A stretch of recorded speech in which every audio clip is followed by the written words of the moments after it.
보실 하나님의 말씀은 두 성경입니다. 먼저 창세기 4장 25절과 25절의 말씀을 먼저 보겠습니다.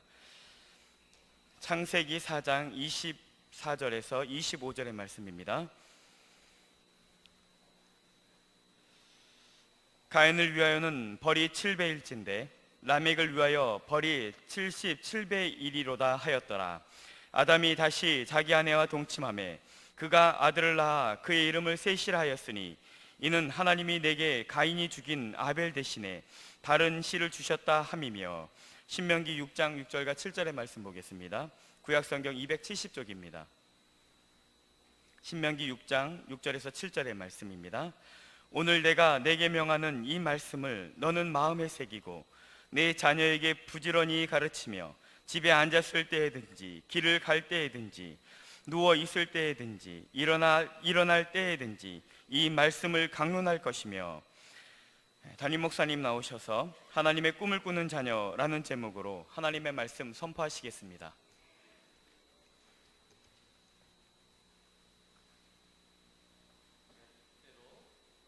마이크 주십시오. 네. 자, 2부 때도 말씀을 드렸는데 우리 26절 한 절 더 읽죠. 제가 잘못 가르쳐준 제가 잘못이기 때문에. 26절 함께 읽습니다. 셋도 아들을 낳고 그의 이름을 에노스라 하였으며 그때 사람들이 비로소 여호와의 이름을 불렀더라. 아멘. 우리 먼저 광고 하나 하도록 하겠습니다.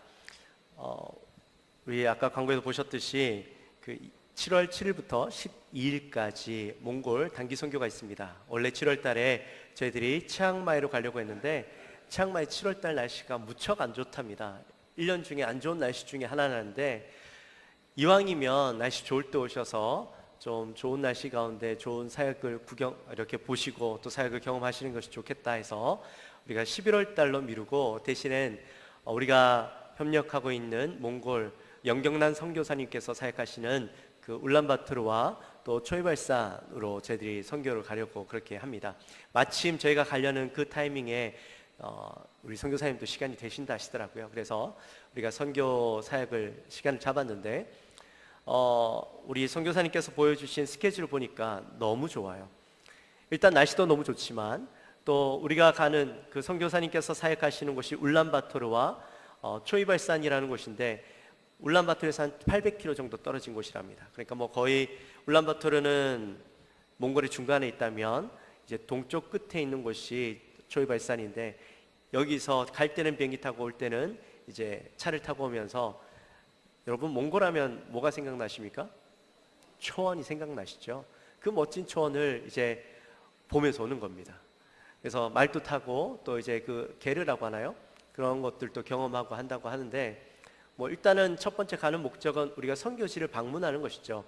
그래서 한 5군데를 방문합니다. 선교사님께서 협력하시는 섬기시는 선교지 5곳을 돌아보고 이제 오면서 오는 길에 몽골도 자연도 경험하고 하나님께서 이 몽골에게 주신 그 드넓은 초원들을 경험하고 자연을 경험하고 하나님의 창조 섭리도 우리가 함께 경험하는 시간들을 가지려고 합니다. 그래서 7월 달에 가는데 여러분들 많이 함께 갈 수 있었으면 좋겠고 뭐 나이에 상관없이 가실 수 있습니다. 날씨가 좋기 때문에. 그래서 여러분들 되도록이면 이번 주 내로 신청을 해주시면 비행기표를 빨리 끊어야지 또 늦게 끊으면 이 비행기 값이 자꾸 올라가요. 특별히 7월 달 저희가 가는 때부터 이제 시즌입니다. 그래서 여러분들 빨리 좀 결정을 하셔서 갈 수 있도록 해주시면 좋겠고 여러분들 평생에 그냥 여행으로 가서는요 이런 것들을 경험할 수 없습니다. 근데 선교지를 방문하는 거기 때문에 경험할 수 있는 거기 때문에 꼭 여러분 함께 갔으면 좋겠습니다. 많이 참여해 주시기 바라고 또 오늘 오후 예배는 최재준 목사님이 누군가 새생명교회는 어딘가 이 목사님은 저랑 같이 신학교를 다녔던 목사님이에요. 그리고 지금 새생명교회는 브라질에 있는 교회입니다.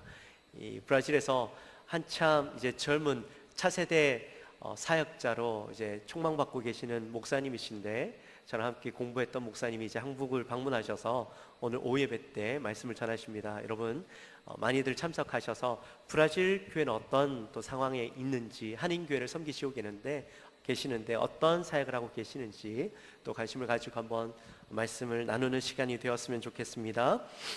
우리 먼저 설교하기 전에 영상 하나 보고 그렇게 말씀을 전하도록 하겠습니다. みんなの心に浮かんだことをそのまま書けばいいんだからね。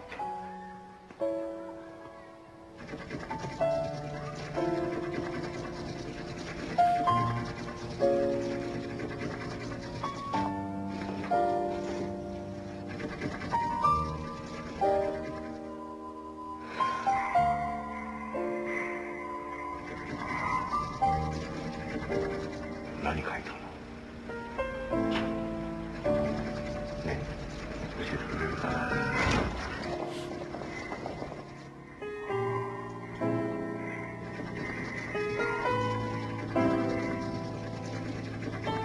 隣色の空に向かってピンピンと突き立ったそれを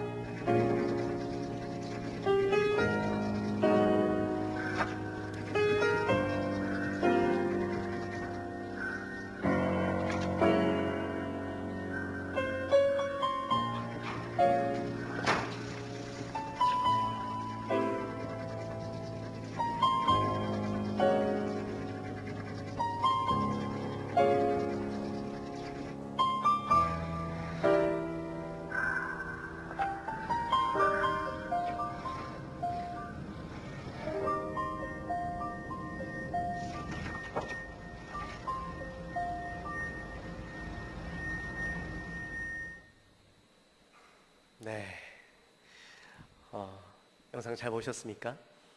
이 영상은 일본의 Support the Children's Foundation이라는 그 어린이를 후원하는 그런 재단의 후원자를 모집하는 광고 영상입니다.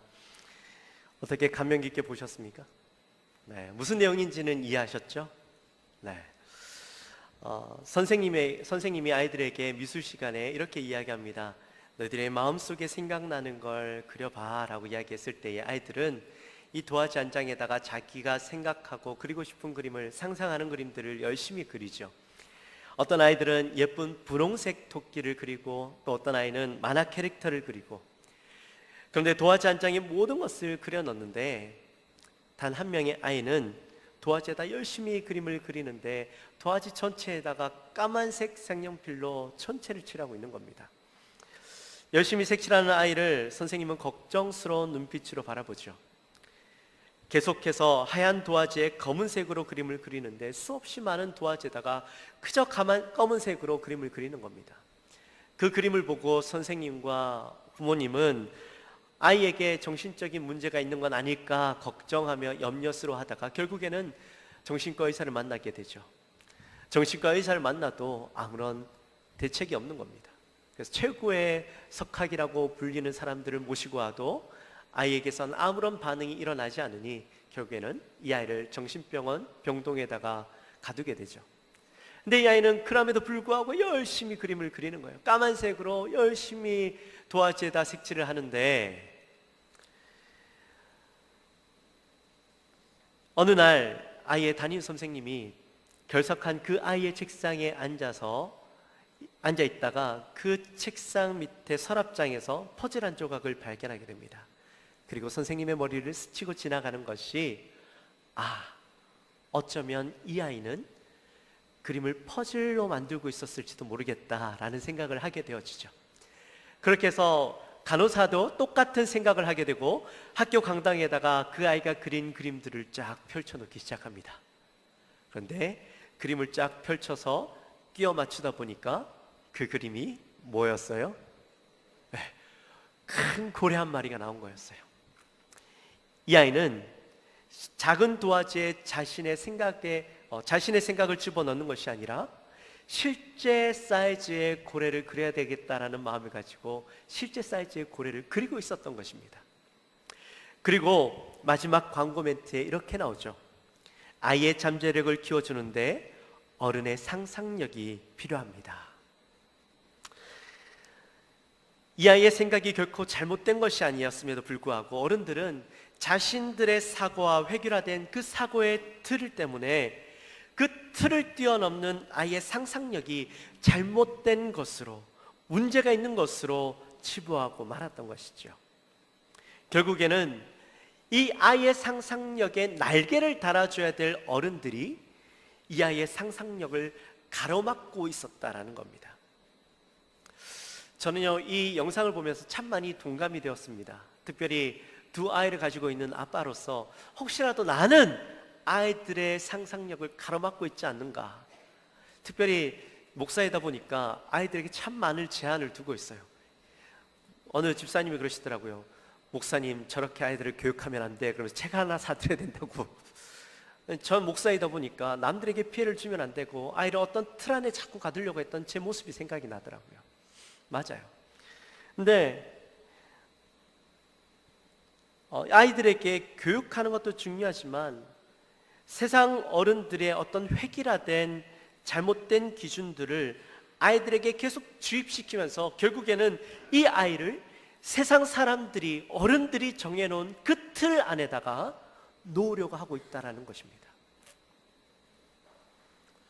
아이들의 인생은요, 하얀 백지와 같죠. 그리고 그 위에다가 자신의 인생의 그림을 그리고 살아가는데 그 밑바탕에는 누구의 생각이 중요하게 작용이 되어질까요? 어른들의 생각이 중요하게 작용이 되어지죠. 부모의 생각, 부모의 기준들이 아이들에게 그대로 투영되어져서 아이들은 인생이라는 그 도화지에 새로운 인생을 그리게 되어집니다.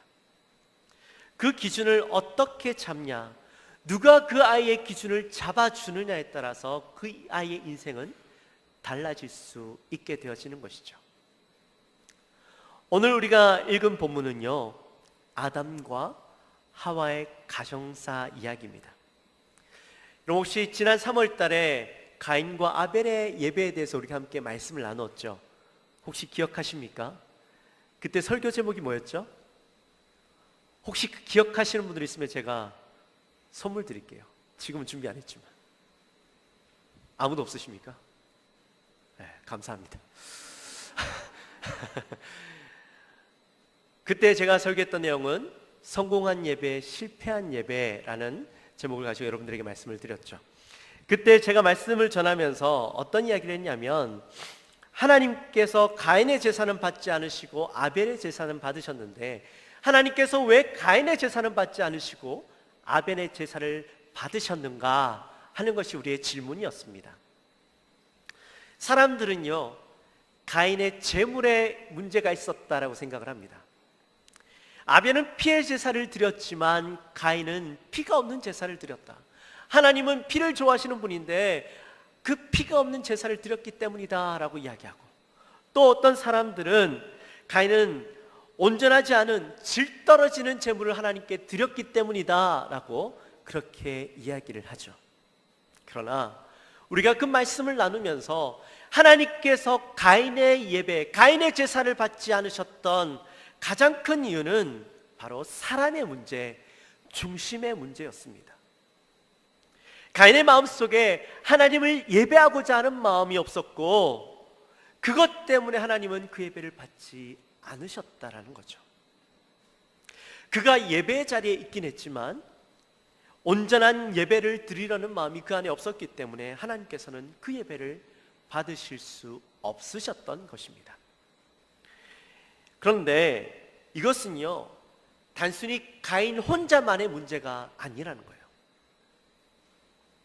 그 원인은 그 부모인 아담과 하와에게까지 거슬러 올라가게 됩니다. 아담과 하와가 에덴 동산에서 쫓겨나서 에덴의 동쪽에다가 자리를 잡고 그가 살아가면서 그들의 삶은 에덴 동산에서 쫓겨났으니, 하나님의 저주를 받고 쫓겨났으니 그들의 삶은 어땠겠습니까? 절망스러운 삶이었고 고통스러운 삶이었죠. 그러던 가운데 아담과 하와에게 첫째 아들 가인이 나면서 하와가 이런 고백을 합니다.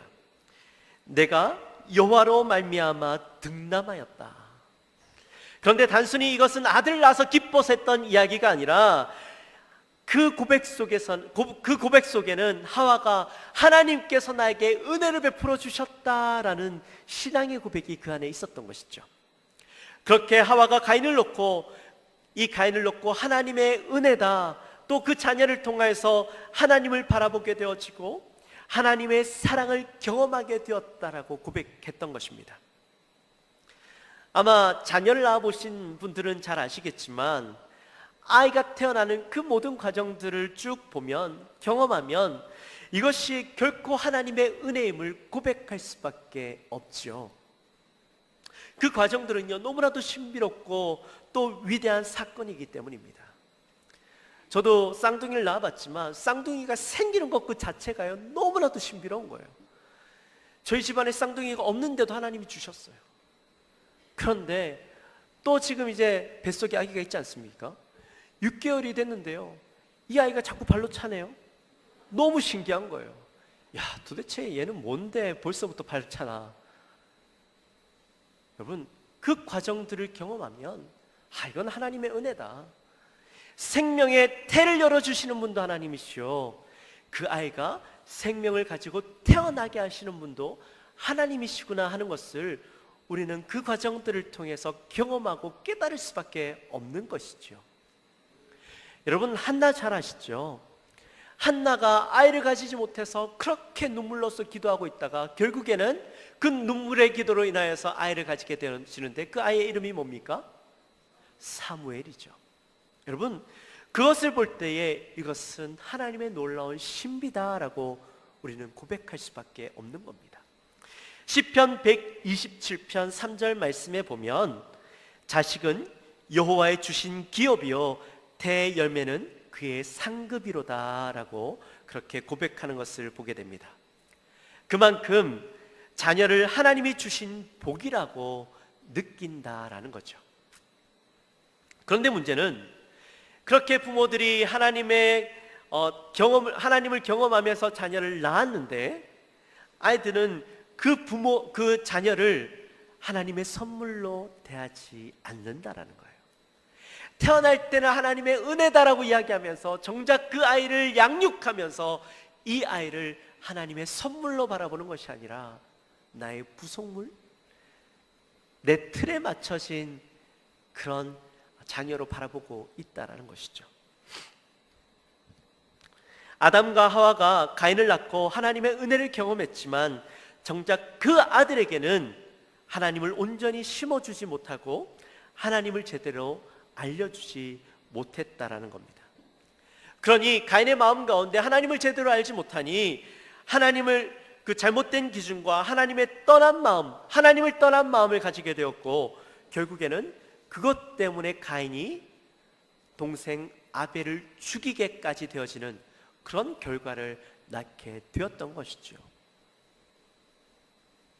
일로 인해서 아담과 하와는 그 책임을 통감하지 않을 수 없었습니다. 부모가 제대로 된 신앙, 제대로 된 하나님에 대해서만 알려줬더라도 아담과 하와는 두 아들을 잃는 그런 슬픔을 당하지 않아도 되었다라는 것이죠. 아예 백지 같은 그 인생 가운데 하나님이라는 분명한 기초를 그에게 심어줬더라면, 잘 그리게 해줬더라면 이러한 범죄는 일어나지 않았을 거라는 겁니다. 그러나 본인은 하나님을 만났고 하나님을 알았지만 가인에게 제대로 알려주지 못하고 그 아이의 인생을 하나님을 잘 심어주지 못했기 때문에 그 고통은 결국에는 그 부모가 고스란히 겪어야만 했다라는 것이죠. 그뿐만 아니라 우리가 오늘 읽은 그 본문 이전의 말씀의 내용들을 보면 가인이 쫓겨나서 또 새로운 아내를 맞이하여서 새로운 그 아이들을 놓게 되어지는데 그 아이들 역시 하나님을 알지 못하고 그 특별히 후손 라멕이라는 아이가 나오는데 이 사람은 사람을 죽이고도 그것을 자랑스러워하며 자신의 아내를 불러놓고 이야기하는 장면이 나옵니다. 그 장면을 보고 있으면요 충격적이죠.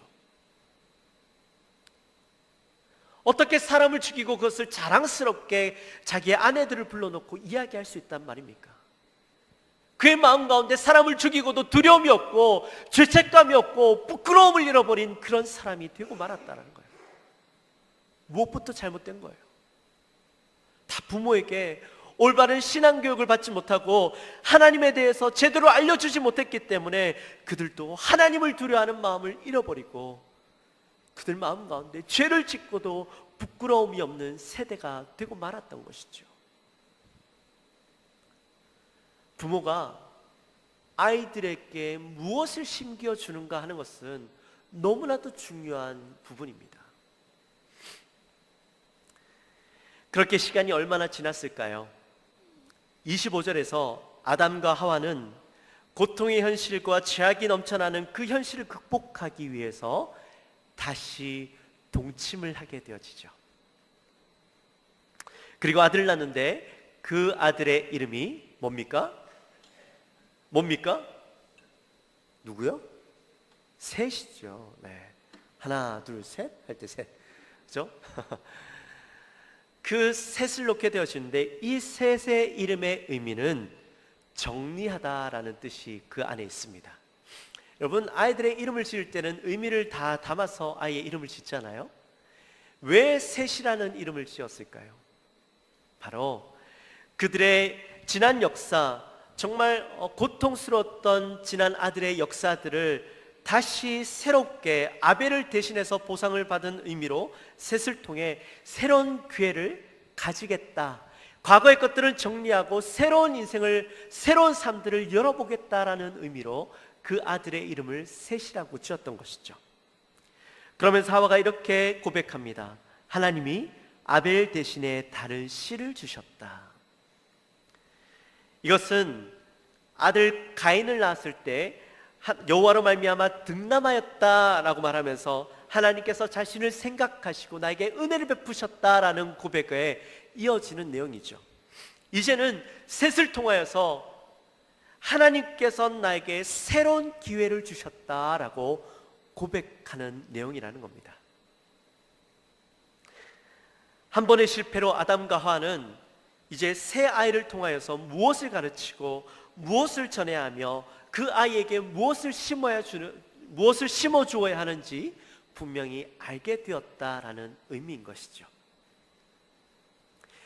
과거에는 그 아이들을 통하여서 어떻게 가르쳐야 되는지 몰랐기 때문에 그저 이 아이를 하나님이 주시긴 했지만 내 소유물 정도로 생각했고, 이 아이가 세상에서 살아갈 때 그저 잘 사는 아이가 되고 누릴 것 누려가면서 살아가는 아이로, 세상에서 남부러울 것 없는 아이로 키워가는 것이 좋은 것이라고 생각했지만, 이제는 새로운 생각, 하나님을 제대로 알고 하나님을 제대로 인식하고 하나님을 경외할 줄 아는 아이로, 하나님을 중심에 둔 아이로, 하나님만 바라볼 줄 아는 아이로 키워야 되겠다라는 새로운 인식이 아담과 하와에게 생겨났다라는 것을 의미하는 것이죠.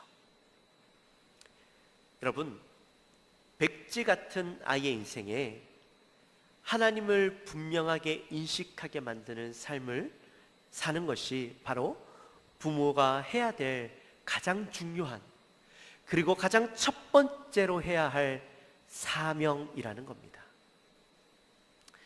아담과 하와는 인생을 살아보면서 그것을 경험했다라는 거죠. 여러분, 혹시 조현영이라는 청년에 대해서 들어보셨습니까?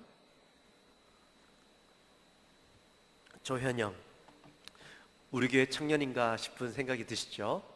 우리 교회 청년은 아니고요. 혹시 여러분 그런 책 제목 들어보셨습니까? 나는 하나님의 가능성이고 싶다 라는 책 들어보셨습니까? 네, 못 들어보셨나 보네요. 그런 책이 있는데 그 내용을 잠깐 소개하면, 이 청년의 어머니는 2년 동안 아이를 위해서 기도하면서, 아이를 놓기 위해서 기도하면서 하나님 나에게 요셉과 같은 아이를 주십시오 라고 2년 동안 기도했답니다. 그리고 나서 기도의 응답으로 낳은 아이가 바로 이 아이랍니다. 그런데 이 아이가 자라나면서 엄마의 기대와는 전혀 딴판으로 인생을 살아가는 거예요. 초등학교에 들어갔는데 초등학교에서 이 아이는요, 이 그때 당시에 최고의 인기를 누리던 박남정, 또 소방차, 이런 사람들의 춤을 따라하면서요, 공부는 안 하고 맨날 그 춤만 추고 있는 겁니다. 그리고 이 아이의 꿈은 나중에 댄서가 되는 거라고 이야기하면서 오직 댄서에만 집중하고 있는 거예요.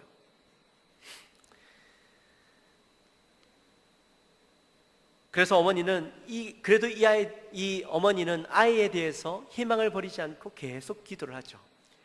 중3이 될 때까지 그 아이에게서 아무런 변화가 일어나지 않는 겁니다. 성적은 더 떨어져서 최하위권에 머물러 있죠. 그래서 이 부모가 결정하기를 이 아이를 미국으로 유학 데려가야 되겠다. 그렇게 해서 중3 때에 미국으로 유학을 가게 됩니다. 근데 미국으로 유학 가는 그때에 아들이 엄마에게 폭탄 선언을 하게 되어지죠. 이젠 공부는 완전히 포기했어요. 미국 가서 뮤지션으로서의 새 인생을 살아보겠습니다 라고 엄마에게 폭탄 선언을 하는 겁니다. 미국으로 데려가는 이유는 아이가 이제는 좀 춤추는 것에서 떠나서 공부 좀 하라고 데려가는 건데, 그렇게 힘들게 결정을 해서 떠나는 그 길에 아들의 폭탄 선언은 엄마의 그 억장이 무너지는 것 같은 마음을 만들었죠. 그럼에도 불구하고 엄마는 아이들의 손을 꼭 잡으면서 이렇게 이야기합니다. 하나님께서 내게 허락하신 비전은 춤도 음악도 아닌 공부하는 것임을 잊어서는 안 된단다. 그렇게 이야기를 했답니다. 이 엄마도 대단한 엄마예요, 그렇죠? 절대 포기하지 않죠. 처음에 가서 이 아이가 시험을 쳤는데 워낙 공부를 안 하니 또 영어도 모르니 어땠겠습니까? 처음 치른 시험의 성적은 빵점이었던 것이죠.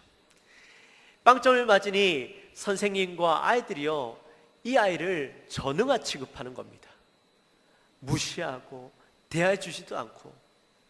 그때부터 하나님을 의지하기 시작하고 이 아이가 하나님의 은혜를 경험하기 시작하는데, 그때부터 열심히 공부해서 나중에는 스탠포드 대학교의 장학생으로, 또 여러 유스 아이비 그 대학교의 장학생으로 뽑히게 되어지죠.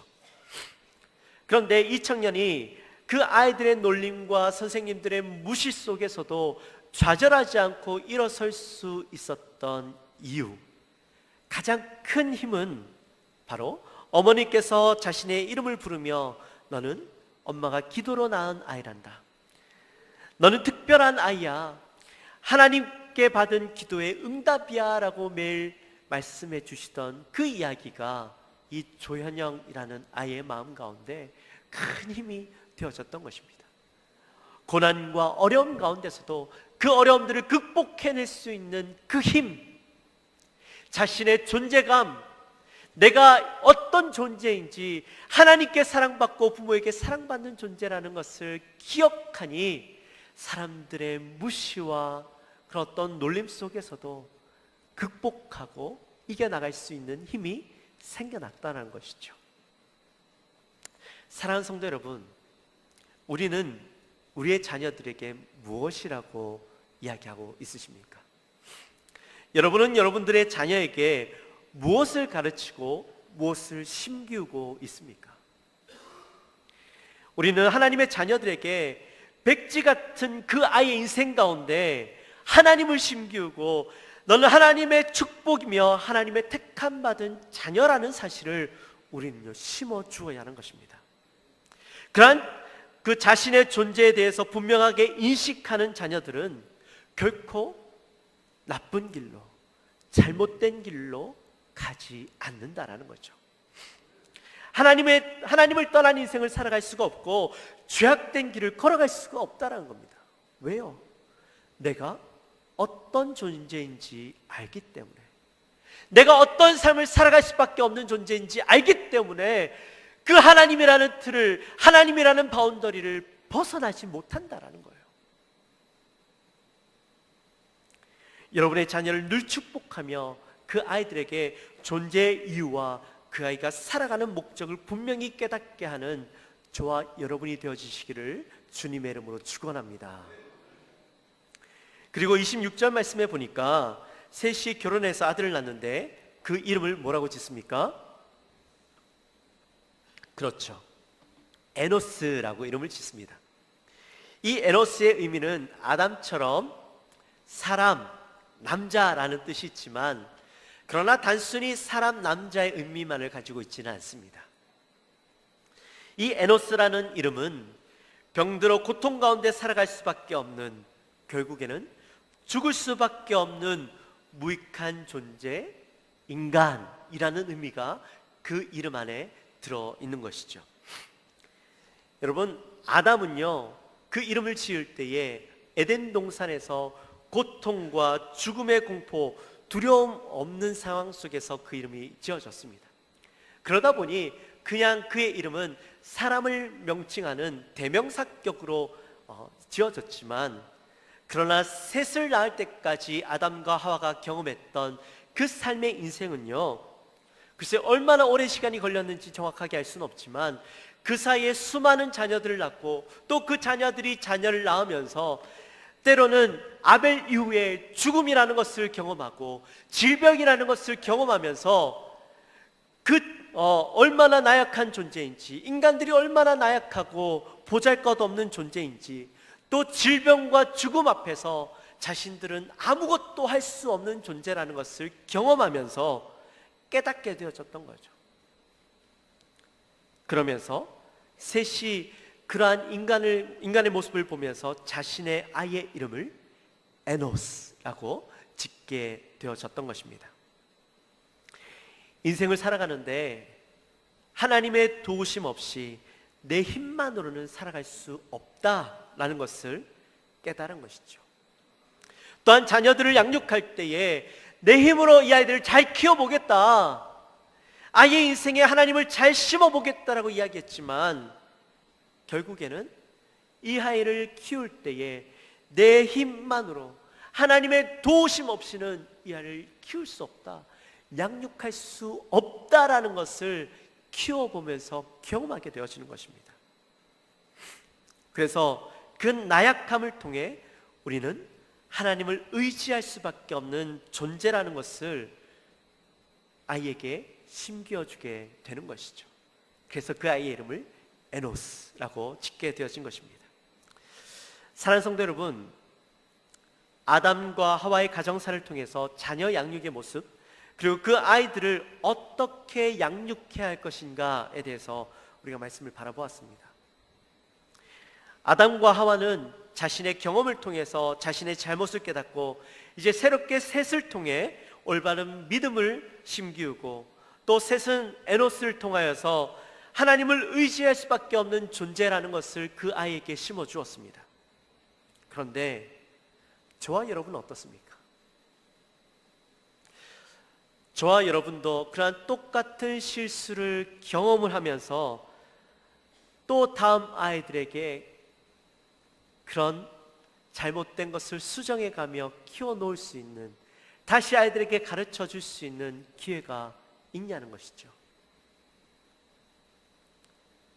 아이가 자라봐야 이 아이의 실수를 알고 우리가 무엇을 잘못 가르쳤는지 알 수 있는데, 우리가 아담처럼 900년 이상 살아갈 수 있는 환경이 아니잖아요.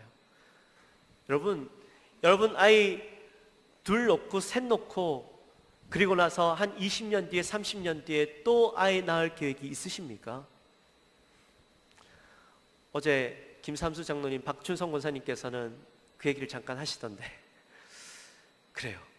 여러분, 우리는요, 우리 세대에 한 번의 자녀들을 놓으면, 한 세대를 키우고 나면 더 이상 우리에게는요, 그 아이를 또다시 기를 기회가 없어요. 우리에겐 기회가 단 한 번밖에 없다라는 겁니다. 그렇기 때문에 우리는 이 아이들을요, 성공적으로 양육해야 되고 이 아이들을 성공적으로 키워내야만 하는 사명이 우리에게 있어요. 더 이상 아담이 했던 그 실수를 반복하지 않아야 합니다. 그렇기 때문에 우리는 그 아이들을 키우면서 이 아이에게 무엇을 심겨주고 무엇을 가르치고 무엇을 깨닫게 해야 할 것인가 우리는 분명히 알고 있어야만 한다는 겁니다.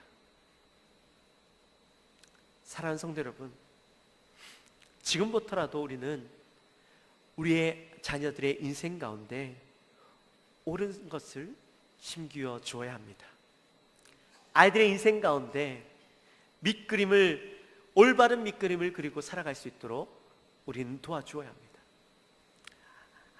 아이의 인생에 하나님이라는 기초를 온전히 심겨주고 하나님의 영광이라는 목적을 향해서 나아갈 수 있도록, 그리고 하나님의 기쁨이 되는 인생이 되도록 그 인생을 위해서 자신의 온 힘을 쏟는 인생이 될 수 있도록 우리는 격려해주고 세워주어야 하는 것입니다. 그럴 때 이 아이의 인생은요, 실패하지 않는 인생이 될 수 있다는 겁니다. 그리고 그 아이를 향해서 날마다 축복을 하는데 뭐라고 축복하냐면, 너는 하나님의 축복이란다. 너는 하나님께서 너를 향하여 놀라운 기대를 가지고 있으시단다. 그렇게 아이들을 향하여 축복의 말을 해주어야 한다는 겁니다. 글쎄요, 이 자리에는 자녀를 다 키우시고 이제 그 자녀의 자녀를 키우시는 분들도 계시겠죠. 여러분은 그 자녀들 향해서 뭐라고 말씀하시고 무엇을 가르치시겠습니까? 무엇을 가르쳐 주셨습니까? 여러분, 지금도 늦지 않았습니다. 아이의 인생이 완전한 밑그림이 다 그려지지 않았다라면 지금부터라도 그 아이의 인생 가운데 하나님이라는 기초, 그 기틀을 세우게 하고, 혹시라도 다 그려진 인생이 있다 할지라도 그 인생 가운데 다시 까만색으로 그림을 그렸던 그 아이처럼 이전에 그렸던 그림보다 더 큰 그림을 그리고 살아가는 인생으로 살아갈 수 있도록 우리는 격려하고 그 아이들을 세워주어야 합니다. 그리고 그 인생이 올바른 길을 걷는 인생이 되도록 연약한 인생 가운데 하나님이 도움이 되어 달라고 우리는 눈물의 씨앗을 뿌려야 합니다. 그러면 그 인생은요, 실패한 인생이 아니라 하나님께서 책임지시는 성공한 인생이 되어질 수 있는 것이죠. 가정의 달을 맞아서 우리 가정을 다시 한번 되돌아보고 우리의 자녀들을 다시 한번 되돌아보는 시간이 되었으면 좋겠습니다. 아담도 하와도요, 실패하는 인생을 살았습니다. 그러나 두 번 다시 실패하지 않는 인생을 살기 위해서 셋을 통하여 하나님의 비전을 심기우는 아들을 만들었고, 그 아들을 통하여서 예수 그리스도의 계보가 이어졌는데, 우리 이 시간에는 그 아담의 실패, 하와의 실패를 우리의 가슴에 담고, 셋의 성공을 우리의 가슴에 담고 우리의 자녀들에게 믿음의 자녀로, 하나님의 성공한 자녀들로, 또한 그 자녀의 자녀들에게 하나님의 그 밑그림을 그리는, 하나님의 꿈을 꾸는 자녀들로 살아가게 하는 우리의 모습이 되어야 할 것입니다. 그래서 믿음의 가문이 저와 여러분들을 통하여서 세워지게 되어지시기를 주님의 이름으로 축원합니다. 우리 시간에 함께 찬양했으면 좋겠습니다. 우리 시간에 찬양할 때에는요, 하나님은 너를 만드신 분이라는 찬양을 했으면 좋겠습니다. 이 찬양을 잘 아시겠지만 이 찬양의 가사를 보면 하나님은 너를 잘 아시고 하나님은 너를 만드신 분이야. 그렇기 때문에 하나님은 너를 절대 포기하지 않으시고 너를 지키시고 쉬지 않고 너를 지켜보고 계신단다. 너도 그 하나님을 잘 기억하고 살아가는 인생이 되렴이라는 의미로 이 조준모 교수가 만들었어요. 우리도 그 마음을 가지고 우리 자녀들 향하여서 축복하는 마음을 가지고 함께 찬양했으면 좋겠습니다.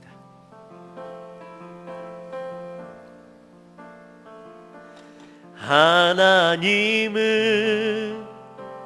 너를 만드신 분, 너를 가장 많이 알고 계시며, 하나님은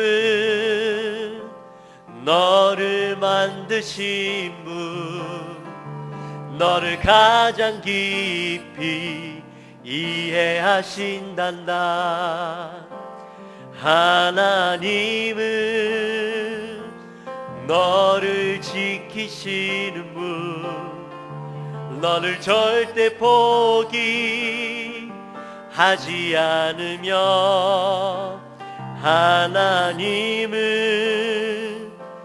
너를 지키시는 분, 너를 쉬지 않고 지켜보신단다. 그의 생각 셀 수 없고 그의 자 자비 무궁하며 그의 성실 날마다 새롭고 그의 사랑 끝이 없단다. 하나님은 너를 원하시는 분, 하나님은 너를 원하시는 분, 이 세상 그 무엇 그 누구보다 하나님은 너를 원하시는 분, 너와 같이 있고 싶어 하신단다. 하나님은 너를 인도하는 분, 광야에서도 폭풍 중에도 하나님은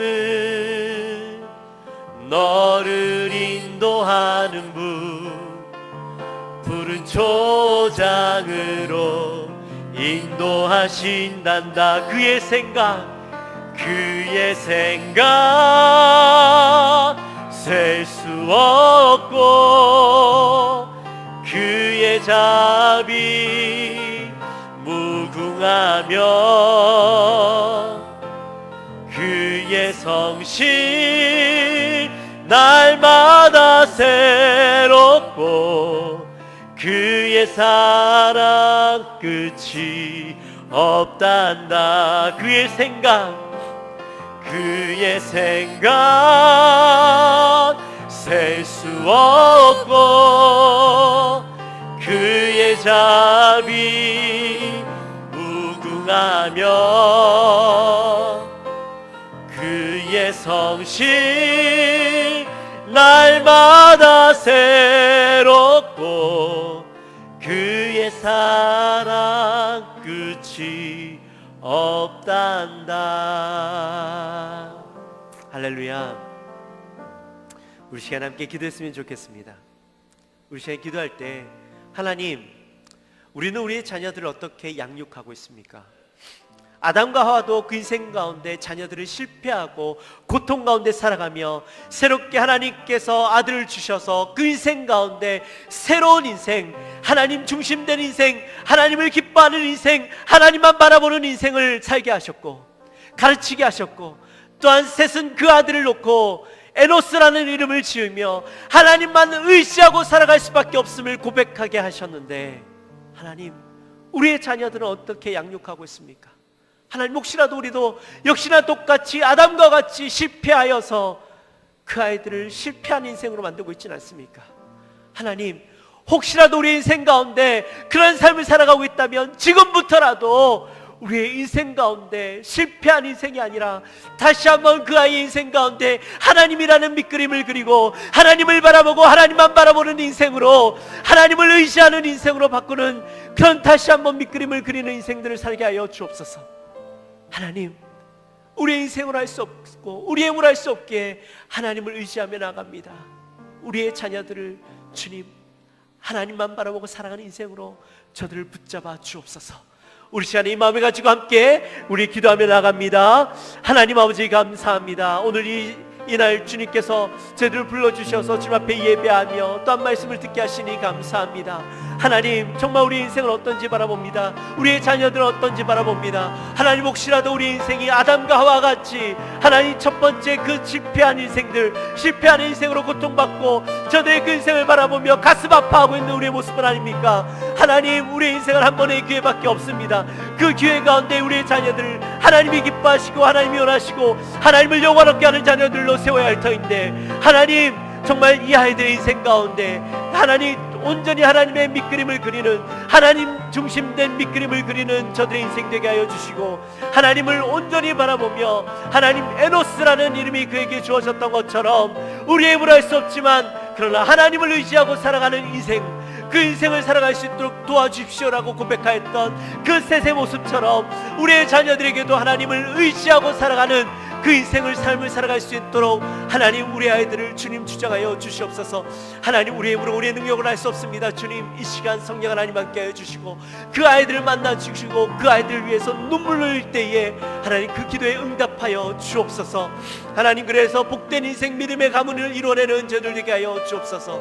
하나님 우리의 가정을 축복하여 주시고 우리의 자녀들을 축복하여 주시고 우리가 그 아이들을 향하여 축복의 입술로 고백하는 우리의 자녀들 우리의 부모들 될 수 있도록 인도하여 주옵소서.